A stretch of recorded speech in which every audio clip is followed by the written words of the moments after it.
Hi hello friends, welcome back to my YouTube channel. Friends, video ಬಂದು ಮ್ಯಾಥ್ಸ್ಗೆ ಸಂಬಂಧಪಟ್ಟಂತೆ ಸಂಕಲನದ ಮತ್ತು ಗುಣಾಕಾರದ ಪರಿವರ್ತನೆ ನಿಯಮ. ಆಲ್ಮೋಸ್ಟ್ ಸಂಕಲನ, ವ್ಯವಕಲನ, ಗುಣಾಕಾರ ಮತ್ತು ಭಾಗಾಕಾರ ಎಲ್ಲನೂ ಸಹ ಕೇಳ್ಬೋದಾಗಿರುತ್ತೆ ಸ್ನೇಹಿತರೆ. ಬಟ್ ಪರಿವರ್ತನೆ ನಿಯಮ ಅಂತಕ್ಕಂಥದ್ದು ಸಂಕಲನ ಮತ್ತು ಗುಣಾಕಾರಕ್ಕೆ ಮಾತ್ರ ಅನ್ವಯ ಆಗ್ತಕ್ಕಂಥದ್ದಾಗಿರುತ್ತೆ. ಸೊ ಇದನ್ನು ನಾವು commutative property of addition and multiplication ಅಂತ ಕರಿತೀವಿ. ಸೊ ಇಲ್ಲಿ ಪರಿವರ್ತನೆಯ ನಿಯಮ ಅಂತ ಹೇಳಿದ್ರೆ ಸ್ನೇಹಿತರೆ, ಇಲ್ಲಿ ಕೊಟ್ಟು ನೋಡಿ, a plus b equals b plus A into b equals b into A. ಇದು ಬಂದು ಅಡಿಷನ್ ಮತ್ತು ಮಲ್ಟಿಪ್ಲಿಕೇಶನ್ ಆಗಿರುತ್ತೆ. ಅದೇ ರೀತಿ A minus B equals B minus A. ಇದು ಬಂದು ಪರಿವರ್ತನೆ ನಿಯಮದಲ್ಲಿ ವ್ಯವಕಲನ ಬರ್ತಕ್ಕಂಥದ್ದು. A divided by B equals B divided by A. So ಇದನ್ನ ನಾವೇನಂತ ಕರಿತೀವಿ, ಭಾಗಾಕಾರದ ಒಂದು ಪರಿವರ್ತನೆಯ ನಿಯಮ, ಕಾಮ್ಯುಟೇಟಿವ್ ಪ್ರಾಪರ್ಟಿ ಅಂತ ಹೇಳ್ತೀವಿ. ಸೊ ಸ್ನೇಹಿತರೆ, ಇಷ್ಟು ನಿಮಗೆ ಅರ್ಥ ಆಗಬೇಕು. ಎ ಮತ್ತು ಬಿಲಿ a plus b equals b plus a ಏನಿದೆಯೋ, ಸೊ ಇಷ್ಟು ನಾವು ಪರಿವರ್ತನೆ ನಿಯಮ ಅಂತ ಕರಿತೀವಿ. ಅದರಲ್ಲಿ ಅಡಿಷನ್ನು, ಮಲ್ಟಿಪ್ಲಿಕೇಶನು, ಸಬ್ಸ್ಟ್ರಾಕ್ಷನು ಈ ರೀತಿ ಬರ್ತಾ ಹೋಗುತ್ತೆ. ಬಟ್ ಮೇಯ್ನ್ ಆಗಿ ನೋಡ್ತಾ ಹೋದರೆ ಅಲ್ಲಿ ಬರ್ತಕ್ಕಂಥ ಎರಡೇ ನಂಬರು, ಎ ಮತ್ತು ಬಿ ಈಕ್ವಲ್ಸ್ ಬಿ ಮತ್ತು ಎ ಅಂತಕ್ಕಂಥದ್ದು ಆಗಿರಬೇಕಾಗುತ್ತೆ. ಸೊ ಇದನ್ನ ನಾವು ಚೆಕ್ ಮಾಡಬೇಕು. ಸೊ ಇದರಲ್ಲಿ ನಂಬರ್ಗಳನ್ನ ಕೊಟ್ಟು ಚೆಕ್ ಮಾಡಿ ಅಲ್ಲಿ ಸರಿ ಬರುತ್ತಾ ಇಲ್ವಾ ಅಂತಕ್ಕಂಥ ಚೆಕ್ ಮಾಡಿ ನಾವು ಆನ್ಸರ್ನ ಕೊಡಬೇಕಾಗುತ್ತೆ ಸ್ನೇಹಿತರೆ. ಸೊ ಇದಕ್ಕೆ ಸಂಬಂಧಪಟ್ಟಂತೆ ನೋಡ್ತಾ ಹೋದರೆ ನೋಡಿ, ಈಗ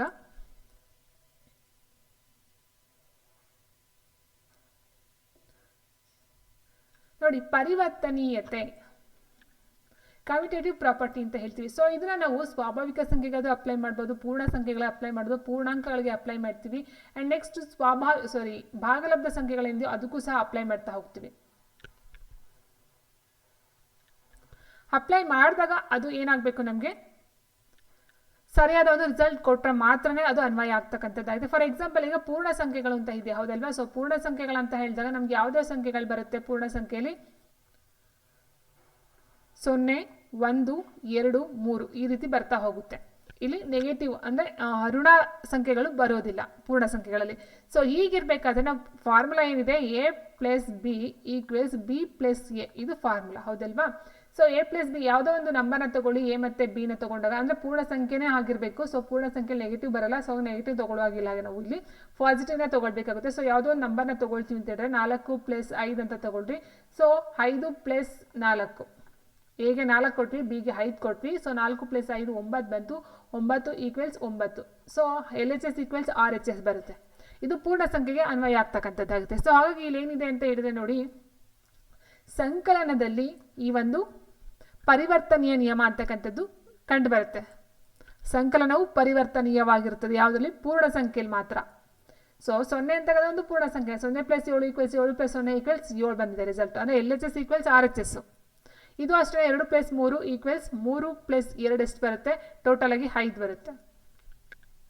ಅಂದರೆ ಎ ಮತ್ತು ಬಿ ಎರಡೂ ಸಹ ಪೂರ್ಣ ಸಂಖ್ಯೆ ಆಗಿದ್ದು ಅದನ್ನು ಅಡಿಷನ್ ಮಾಡಿದಾಗ ಬರ್ತಕ್ಕಂಥ ಉತ್ತರ ಸಹ ಸೇಮ್ ಬಂದರೆ, ಸೊ ಪೂರ್ಣ ಸಂಖ್ಯೆನೇ ಆಗಿದ್ರೆ ಅದನ್ನು ನಾವೇನಂತ ಕರಿತೀವಿ? ಸಂಕಲನ ಪರಿವರ್ತನೀಯ ಅಂತ ಕರಿತೀವಿ. ವ್ಯವಕಲನ ತಗೊಂಡಾಗ ನಮ್ಗೆ ಏನು ಬರುತ್ತೆ? A minus B equals B minus A, ಇದು ಪರಿವರ್ತನೀಯ.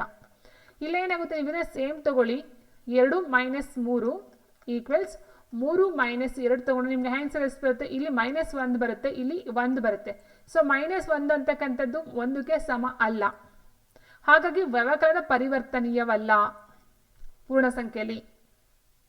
ಆ್ಯಂಡ್ ಗುಣಾಕಾರ ತಗೊಂಡಾಗ ನಿಮಗೆ ಸ್ನೇಹಿತರೆ ನೋಡಿ, a into b equals b into a ಆಗೋದಿರವ. 2 × 3 ಈಕ್ವಲ್ಸ್ 3 × 2 ಎಷ್ಟು ಬರುತ್ತೆ? ಟೋಟಲ್ ಆಗಿ 6 ಬರುತ್ತೆ.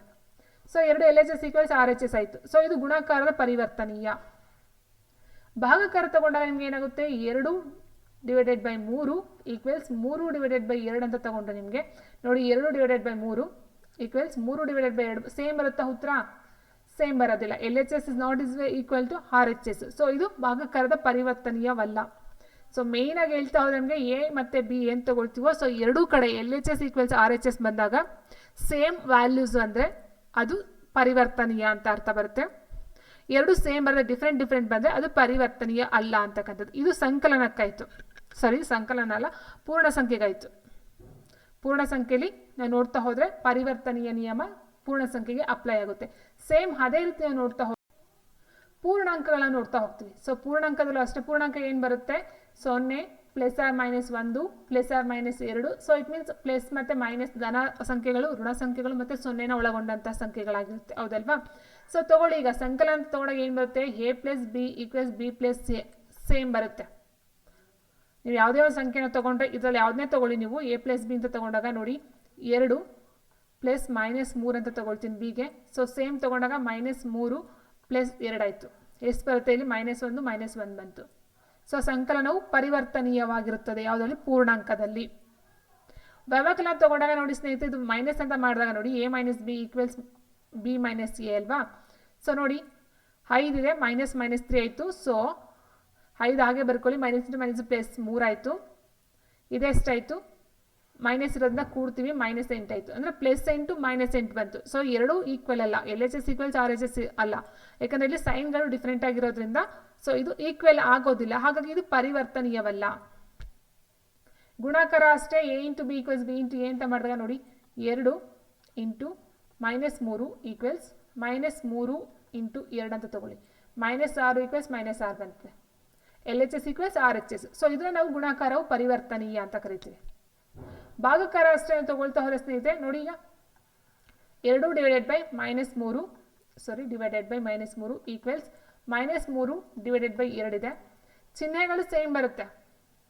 2/3 ಈಕ್ವಲ್ಸ್ -3/2 ಚಿಹ್ನೆಗಳು ಸೇಮ್ ಬರುತ್ತೆ, ಬಟ್ ಇದು ಈ ನಾಟ್ ಈಕ್ವಲ್ ಆಗ್ತಕ್ಕಂಥದ್ದು.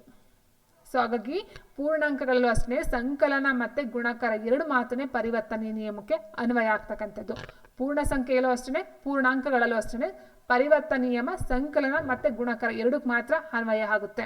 ಇನ್ನು ನೆಕ್ಸ್ಟ್ ಭಾಗಲಬ್ಧ ಸಂಖ್ಯೆಯನ್ನು ತಗೊಳ್ತಾ ಹೋದಾಗ ಸ್ನೇಹಿತರೆ ಭಾಗಲಬ್ಧ ಸಂಖ್ಯೆಯಲ್ಲೂ ಸಹ ಸೇಮ್ ಅದೇ ಬರುತ್ತೆ ಆಸ್ ಇಟ್ ಈಸ್. ಸೊ ಹಾಗಾಗಿ ಇಲ್ಲಿ ಏನಂತ ಹೇಳ್ತೀವಿ ಅಂದರೆ ಪರಿವರ್ತನೀಯ ನಿಯಮ ಏನಿದೆಯೋ ಕಮ್ಯುಟೇಟಿವ್ ಪ್ರಾಪರ್ಟಿ ಅಂತಕ್ಕಂಥದ್ದು ಪೂರ್ಣ ಸಂಖ್ಯೆ ಆಗಿರ್ಬೋದು, ಪೂರ್ಣಾಂಕಗಳಾಗಿರ್ಬೋದು, ಭಾಗಲಬ್ಧ ಸಂಖ್ಯೆ ಆಗಿರ್ಬೋದು. ಸೊ ಈ ಮೂರಲ್ಲೂ ಅಷ್ಟೇ ಸಂಕಲನ ಪ್ಲಸ್ ಗುಣಾಕಾರ ಇವೆರಡಕ್ಕೆ ಮಾತ್ರನೇ ಪರಿವರ್ತನೆ ನಿಯಮ ಅಪ್ಲೈ ಆಗ್ತಕ್ಕಂಥದ್ದು. ಇನ್ನು ಭಾಗಾಕಾರ ಮತ್ತು ವ್ಯವಕಲನ ಇದೆಯೋ ಅದಕ್ಕೆ ಪರಿವರ್ತನೆ ನಿಯಮ ಅನ್ವಯ ಆಗೋದಿಲ್ಲ. ನೀವು ಇದನ್ನ ಪ್ರಾಬ್ಲಮ್ ಮಾಡೋದು ನೋಡ್ಬೋದು, ಬಿಟ್ಟಾದ್ರೂ ನೋಡಬಹುದಾಗುತ್ತೆ ಸ್ನೇಹಿತರೆ. ಮೇಯ್ನ್ ಆಗಿ ಬರ್ತಕ್ಕಂಥದ್ದು ಪೂರ್ಣ ಸಂಖ್ಯೆ, ಪೂರ್ಣಾಂಕಗಳು, ಭಾಗಲಬ್ಧ ಸಂಖ್ಯೆಯನ್ನು ನೋಡ್ತಾ ಹೋದಾಗೆ ಸಂಕಲನದ ಪರಿವರ್ತನೆ ನಿಯಮ ಅನ್ವಯ ಆಗುತ್ತೆ, ಗುಣಾಕಾರದ ಪರಿವರ್ತನೆ ನಿಯಮ ಅನ್ವಯ ಆಗುತ್ತೆ. ಆದರೆ ವ್ಯವಕಲನ ಮತ್ತೆ ಈ ಒಂದು ಭಾಗಾಕಾರ ಏನಿದೆಯೋ ಡಿವಿಷನ್ ಮತ್ತೆ ಮಲ್ಟಿಪ್ಲಿಕೇಶನ್ ಇದು ಅನ್ವಯ ಆಗೋದಿಲ್ಲ. ಸೊ ಇದೊಂದು ನೋಟ್ ಮಾಡ್ಕೊಳ್ತಾ ಹೋಗಿ. ಇನ್ನು ನೆಕ್ಸ್ಟ್ ಬರ್ತಕ್ಕಂಥದ್ದು ಸಹವರ್ತನೀಯತೆ. ಸೊ ಈ ಸಹವರ್ತನೀಯತೆ ನಿಯಮ ಅಂತ ಏನು ಹೇಳ್ತೀವಿ, ಅಸೆಸಿಟಿವ್ ಪ್ರಾಪರ್ಟಿ ಅಂತ ಹೇಳ್ತೀವಿ ಸ್ನೇಹಿತರೆ. ಸೊ ಅಸೆಸಿಟಿವ್ ಪ್ರಾಪರ್ಟಿಯಲ್ಲಿ ಸಹವರ್ತನೀಯತೆ ಅಂತ ಹೇಳಿದ್ರೆ a + b + c ಸೇಮ್ ಬರುತ್ತೆ, ಬಟ್ ಬ್ರಾಕೆಟಲ್ಲಿ ಏನಾಗುತ್ತೆ a + b ಈ ಕಡೆ ಬ್ರಾಕೆಟು ಪ್ಲಸ್ ಈ ರೀತಿ ಬರುತ್ತೆ. a + b + c but bracket ಏನಿದೆಯೋ ಫಸ್ಟು ಇಲ್ಲಿ ಬಂದಿದೆ, ಇದು ಈ ಕಡೆ ಬಂದಿದೆ, ಬಿ ಮತ್ತು ಸಿ ಬಂದಿದೆ. ಸೊ ಇದು ನಾವು ಸಹವರ್ತನೀಯತೆ ನಿಯಮ ಅಂತ ಹೇಳ್ತೀವಿ. ಸೊ ಇದು ಅಷ್ಟೇ ಸೇಮ್ ಡೆಫಿನೇಷನ್ ಬರುತ್ತೆ. ಪೂರ್ಣ ಸಂಖ್ಯೆಗಳು, ಪೂರ್ಣಾಂಕಗಳು ಮತ್ತು ಭಾಗಲಬ್ಧ ಸಂಖ್ಯೆಗಳನ್ನು ಅಪ್ಲೈ ಮಾಡ್ತಾ ಹೋದಾಗ ನೀವು ನಂಬರ್ಗಳನ್ನ ತೊಗೊಂಡು ಚೆಕ್ ಮಾಡ್ತಾ ಹೋಗಿ ಸೇಮ್ ಸಂಕಲನ ಮತ್ತು ಗುಣಾಕಾರ ಇವೆರಡಕ್ಕೆ ಪೂರ್ಣ ಸಂಖ್ಯೆ, ಪೂರ್ಣಾಂಕಗಳು, ಭಾಗಲಬ್ಧ ಸಂಖ್ಯೆಗಳು ಈ ಮೂರಲ್ಲೂ ಸಹ ಅಷ್ಟೇ ಸಂಕಲನ ಮತ್ತು ಗುಣಾಕಾರಕ್ಕೆ ಸಹವರ್ತನೀಯತೆ ಅಪ್ಲೈ ಆಗುತ್ತೆ, ಅನ್ವಯ ಆಗುತ್ತೆ. ಆದರೆ ವ್ಯವಕಲನ ಏನಿದೆಯೋ ಆ್ಯಂಡ್ ಭಾಗಾಕಾರ ಇದೆಯಲ್ವಾ ಇವೆರಡಕ್ಕೂ ಸಹ ಸಹವರ್ತನೀಯತೆ ಅನ್ವಯ ಆಗೋದಿಲ್ಲ. ನೀವು ಎಕ್ಸಾಂಪಲ್ಸ್ ತಗೊಂಡು ನೋಡ್ತೀವಿ ಅನ್ನೋದಾದರೆ ನೋಡಿ, ಇಲ್ಲಿ ಒಂದು ಎಕ್ಸಾಂಪಲ್ಸ್ನ ತೊಗೊಂಡಿದ್ದಾರೆ. ಗುಣಾಕಾರಕ್ಕೆ ತೊಗೊಂಡಿದ್ದಾರೆ 7 × 2 × 5 ಸೇಮ್ ನೋಡಿ a + b + c ಇದೆಯೋ ಅದೇ ರೀತಿ ಇದು ಗುಣಾಕಾರ 7 × 2 × 5.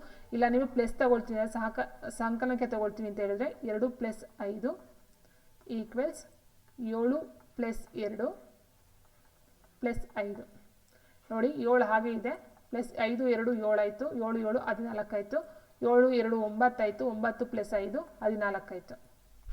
ಸೊ ಸಂಕಲನ ಸಹವರ್ತನೀಯ ನಿಯಮ ಬರುತ್ತೆ, ಅಪ್ಲೈ ಆಗುತ್ತೆ.